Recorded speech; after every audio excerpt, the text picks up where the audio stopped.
Hey guys, so last lesson here, and one I want to say thank you for having me. I really enjoyed teaching you guys. I've heard from a whole bunch of you as you kind of move on and do your things.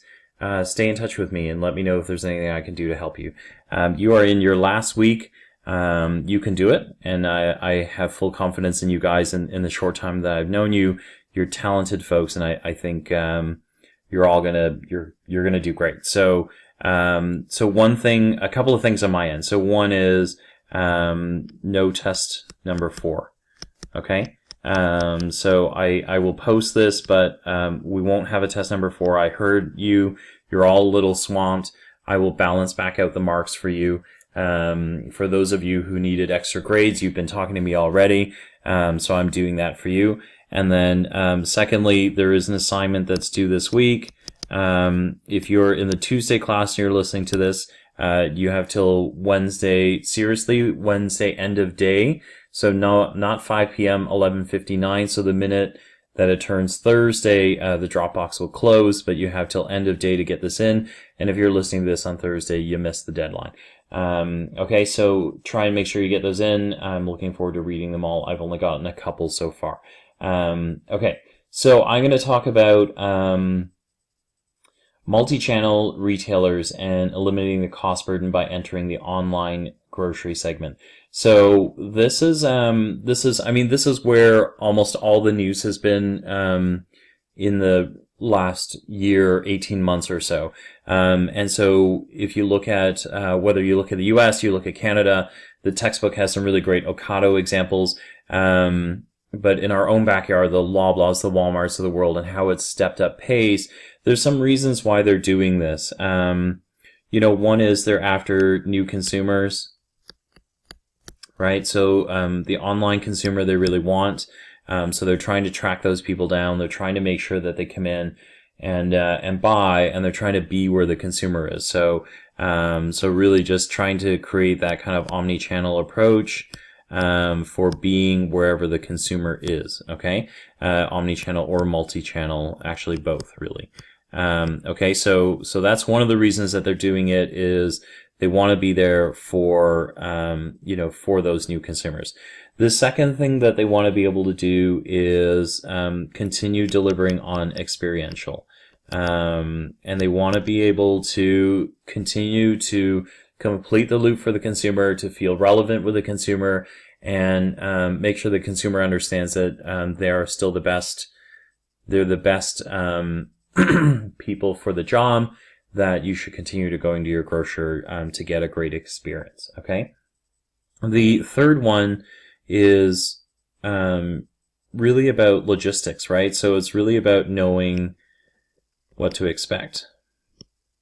And so this one is, when you get online consumers, you know what's coming, like click and collect, you order it, they have to deliver it the next day. It means that they know what inventory levels are. They know when you're coming. They know exactly what you bought. And so they can start to manage a little bit more of, what's being bought and how you're buying it. Now, the last one in here is really about, sorry guys, I'll remember it in a second. I don't know why I've forgotten it.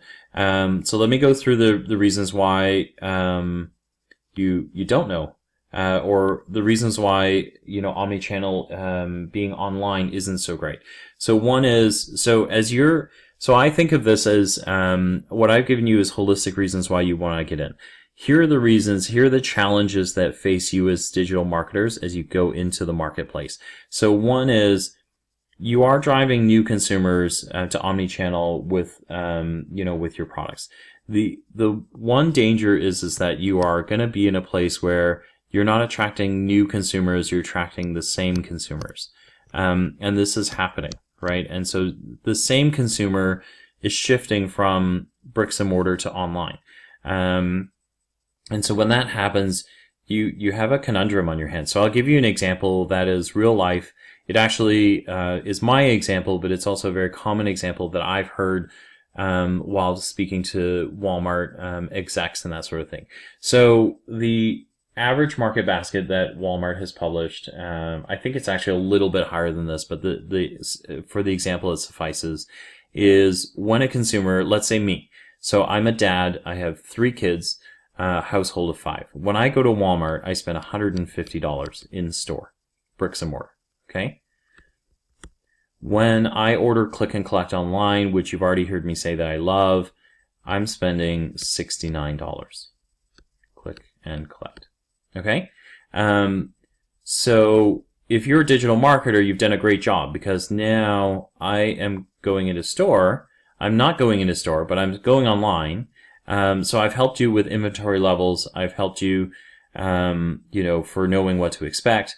But what I have done is I've now taken away from the shopping basket. So you used to get $150 out of me every time I went, which is once every 10 days, by the way. So now I still go once every 10 days, but I don't buy this. I only buy $69 because I'm not walking through the store.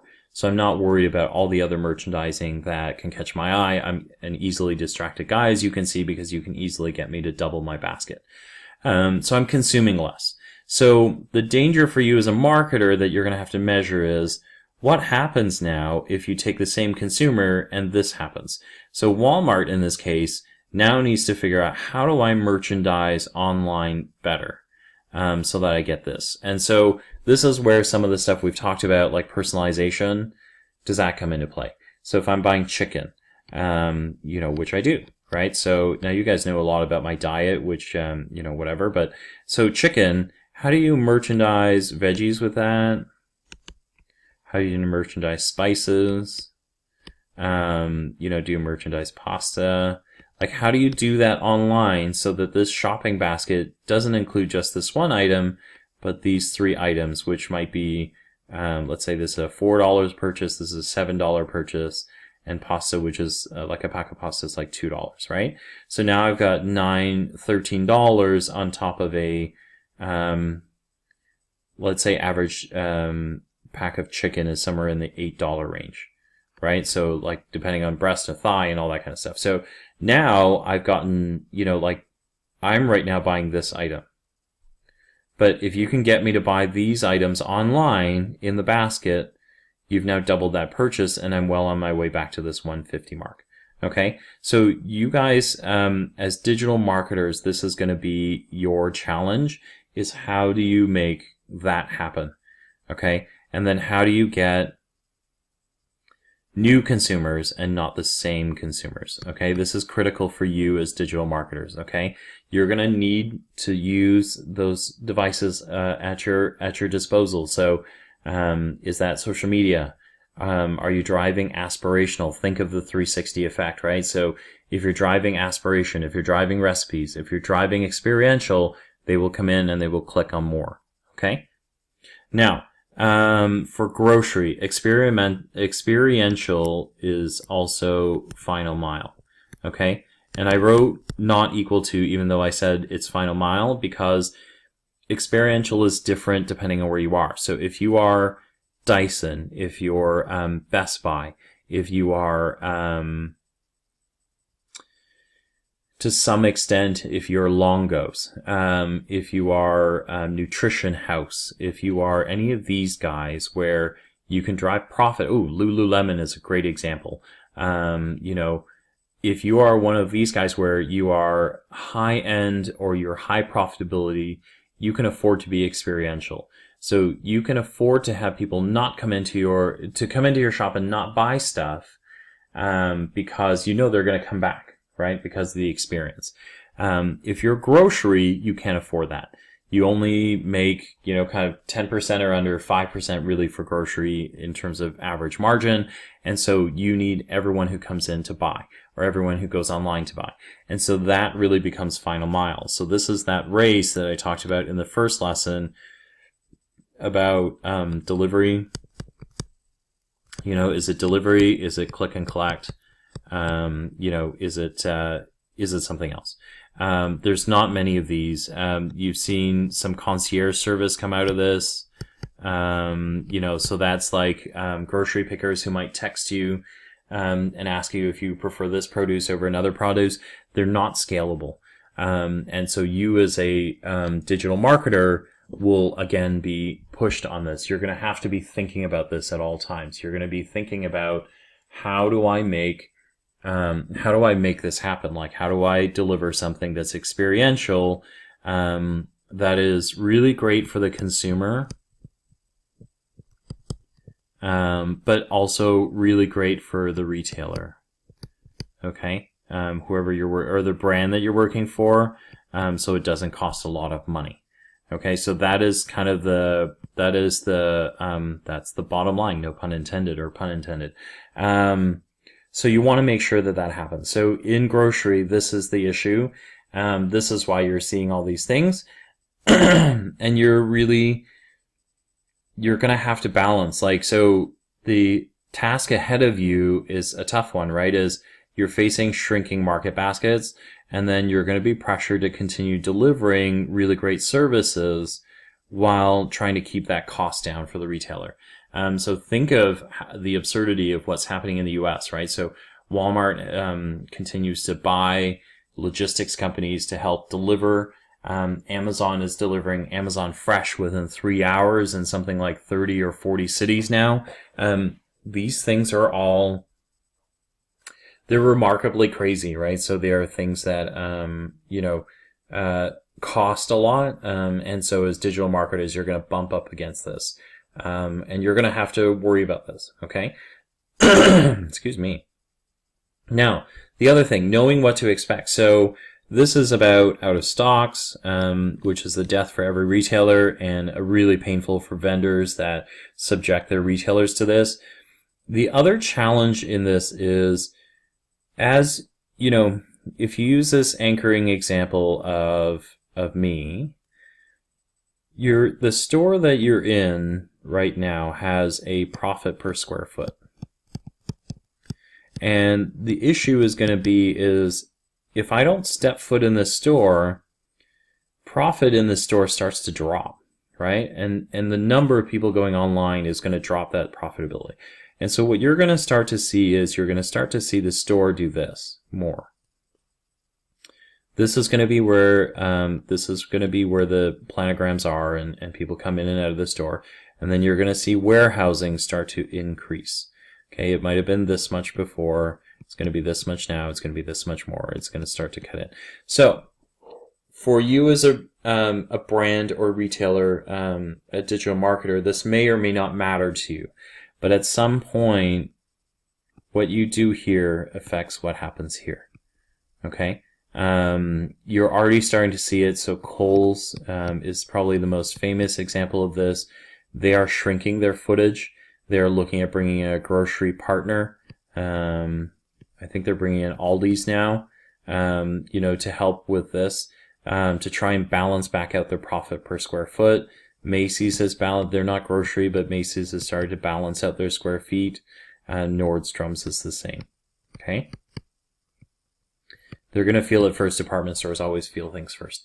So you're going to have to think about this, because this is a different spin on knowing what to expect. Is efficiency in store is going to change. That, all of these things are going to impact the way you can do things. And you as digital marketers are going to have to be trained to look at all the causalities of it. The other one that impacts this is, do you have enough parking spots, right? Like right now, Loblaws and Walmart have 1, 2, and 3. Is that going to be enough as this rises? What else can you do here? Can you make it easier? Because, Walmart and Loblaws are in the middle of great big plazas. And if you're driving in there, you've got to drive all the way through all that parking to park at one of these spots to get your groceries. So is there something else you can do to make it more experiential? Okay? So keep those things on the radar. As digital marketers, you're gonna need to figure some of that stuff out. Now the last one is that I forgot, that I remembered now, is really about driving product velocity. And so this is, the other reason they went online is you think of again, so I talked about some of this already, but profitability on grocery items is very low. And so if let's say I use laundry detergent where you would make 3 or 5% margin on a product like this, the more you sell, right, the more quantities you sell, the higher your profit goes, right?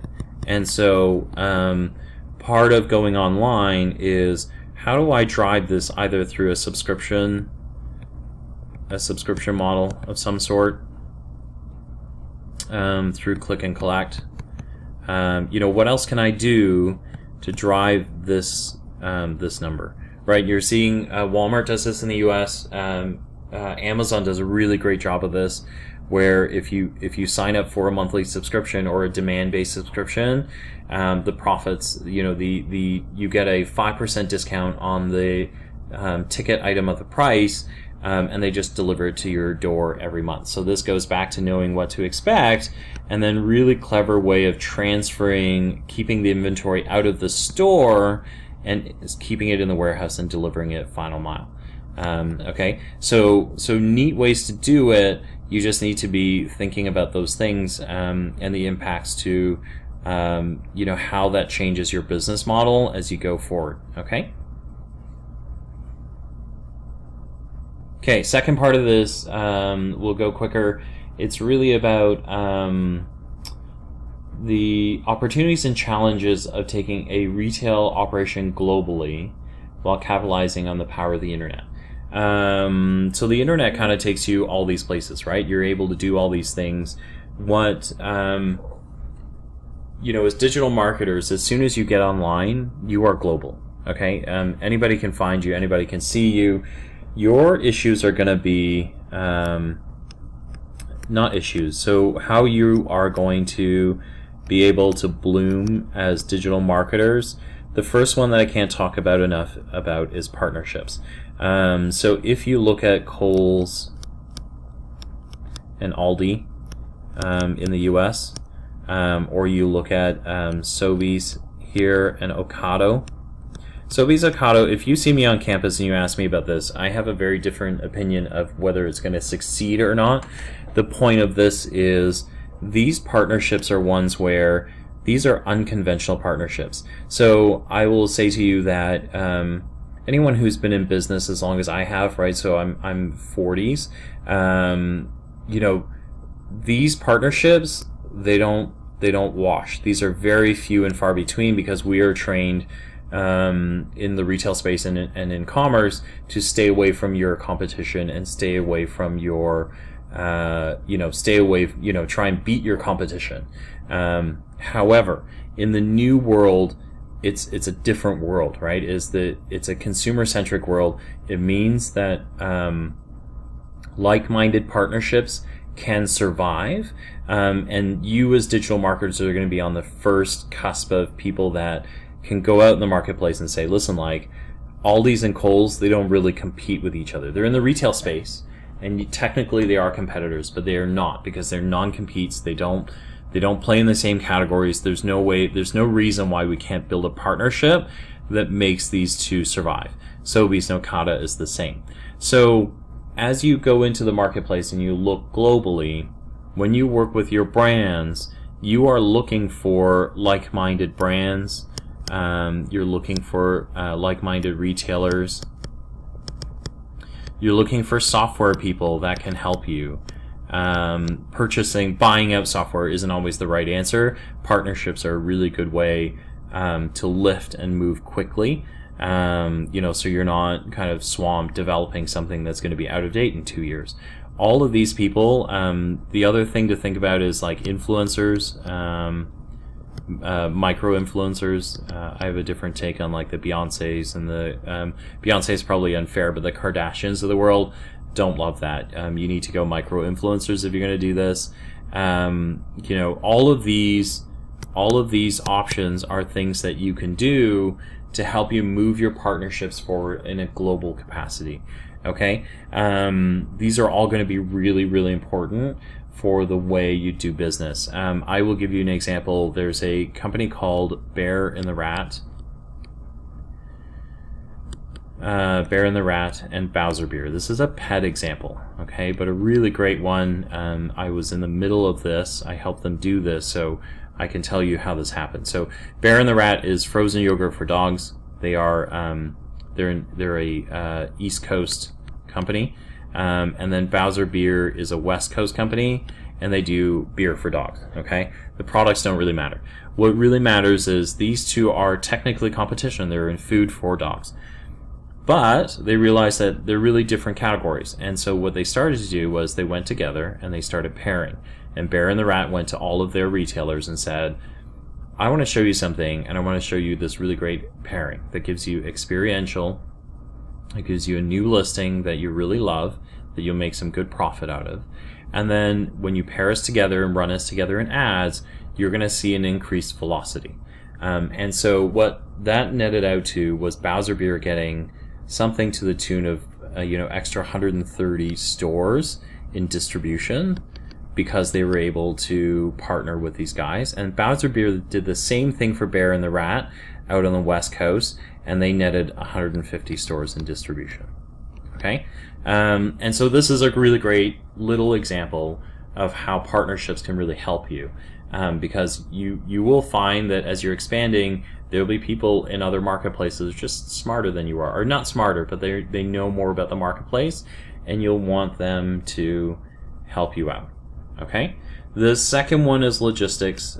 This probably almost is almost so common sense that it's nonsensical, but you need to look at, where I want to go with this is not, it's not about the dollars, because you'll figure out the dollars. You're smart enough people that you will understand what costs a lot and what doesn't. Where this really matters is, is the delivery method. Now you're all global students, a lot of you are global students, so you'll know what I mean. Delivery method, so in North America we have a delivery method that is different from the Latin American countries, from the European countries, from the Asian countries. One of the hardest things to do when I was working on global teams, when I was with J&J Global, going into India was a whole new experience for me, because a lot of India did things, they don't do it by big trucks, they don't do it by pallets, they have independent local, I forget the word for them, but they're independent local purveyors almost that have looked after villages and families for a long time, and a pure cash business. And so none of those models would apply to what you do here in Canada, in North America. And so when you look at markets and where you want to expand, you want to look at delivery methods and how they do things. This is really key, okay? This part you will figure out. You're smart enough to do it. This part, if you don't do your market research and understand this first, it's going to screw you up. Italy is a great example. Italy is full of mountains down the middle. And so that makes logistics ridiculously hard. If you didn't know that and you tried to ship the way we ship from North America into Italy, you'll get murdered.